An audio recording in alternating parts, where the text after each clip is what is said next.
kulan ay iskugu yimaadeen ururka haweenka gobolka Jubbada hoose iyo kan degmada Kismaayo ayaa waxa ka soo qayb galay madaxweyne ku-xigeenka dawlad goboleedka Jubbaland Cabdiqaadir Xaaji Maxamuud Luga Dheere wasiirka wasaaradda haweenka iyo xuquuqul insaanka Jubbaland maamulka degmada iyo kan gobolka Jubbada hoose kulankan waxa lagu soo bandhigay waxqabadka ururka haweenka ayagoo sidoo kale sheegay in ay taageersan yihiin hoggaanka dawlad goboleedka Jubbaland gudoomiyaha ururka haweenka ee gobolka Jubbada hoose Faadumo Aadan Cumar ayaa sheegtay in ururka haweenku ay garab taagan yihiin dawlad goboleedka Jubbaland nabadiidka gacanta ay ku hayaan intaba waxa ku nool gabdho Soomaaliyeed oo taabacsan maamul goboleedka Jubbaland ee doonaya inay higsigan hore u maraan ay u qorsheysan tahay inay dawladda ka qayb noqdaan kuwa qaxootiga jooga qaxootiga ku maqan iyo kuwa hadda magaalada jooga iyo kuwa wali aan fursad u helin inay magaalada madaxda xorta aan imaadaan inay helaan dawlad ay ka qayb galaan oo wasiir ka noqdaan oo xildhibaan ka noqdaan oo agaasimayaal ka noqdaan oo kuwa hadda qaxootiga ka weerartaaniski IDBska iyo kuwa la midka ka soo barakacay meelaha cadawga gacanta ku haastan intaba ay doonayaan barnaamijka sida quruxsan loo agaasimo mar kastaba jiritaankiisa uu jiro inay gabdhahan ka mid noqdaan ee magaalada madaxda imaadaan wasiirka wasaaradda haweenka iyo xuquuqul insaanka ee Jubbaland Qamar Khaliif Deeq ayaa dawlad goboleedka ka codsatay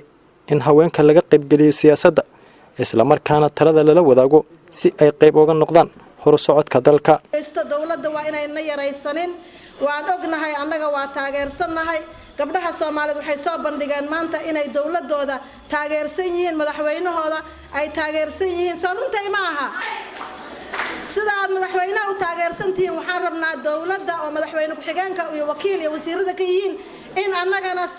Ilaahay subhanahu wa ta'ala laga cabsado oo xuquuqdeena la keeno wasaaradaha inaan ku badano ma aha in hal wasiir kale aan yeelano waa inaan wasiir ku-xigeenna yeelano waa inaan wasiirro yeelano waa inaan xildhibaanada soo socda boqolkiiba 30 waa inay gabdhaha helaan waa inay helaan boqolkiiba 30 madaxweyne ku-xigeenka labaad ee Jubbaland Cabdiqaadir Xaaji Maxamuud ayaa sheegay in haweenka Soomaaliyeed ay lafdhabar u yihiin bulshada Soomaaliyeed isla markaana ay mudan yihiin in shaqo abuur loo sameeyo dawladana laga qayb galin doono sida xildhibaano iyo wasiirro ay u helaan Jubbaland dhan baa la shaqaysan ayna saddexda midna shaqeeyeen aad iyo aad baan idinka mahadcelinayaa meesha waa kulashahay hambal yaa idin leeyahay waan gudoomay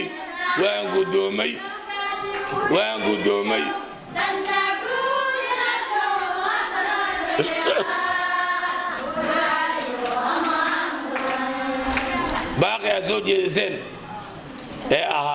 Jubbaland baa difaacayna barnaamijka uu taagannahay madaxweyne Axmed taageersannahay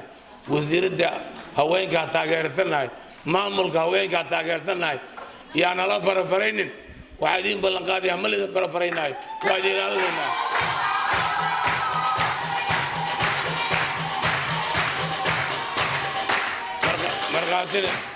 marqaatina waxaan ka nahay in haweenka dawlad goboleedka Jubbaland ay si adag ugu xiran yihiin wasaaradda haweenka iyo xuquuqul insaanka Jubbaland oo wasiirada ka tahay wasiir Qamar inay si adag ugu xiran yihiin ee hogaaminayso si fiican u hogaaminayso marqaati baan ka nahay waan ugu hambalyeynaa Qamar dadaalka dheeriga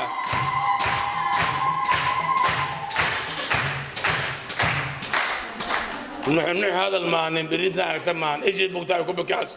إننا نقارنا إيش نقارنا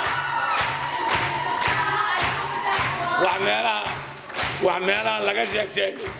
نحن بالير هذا إن بريزنا سام بالير هذا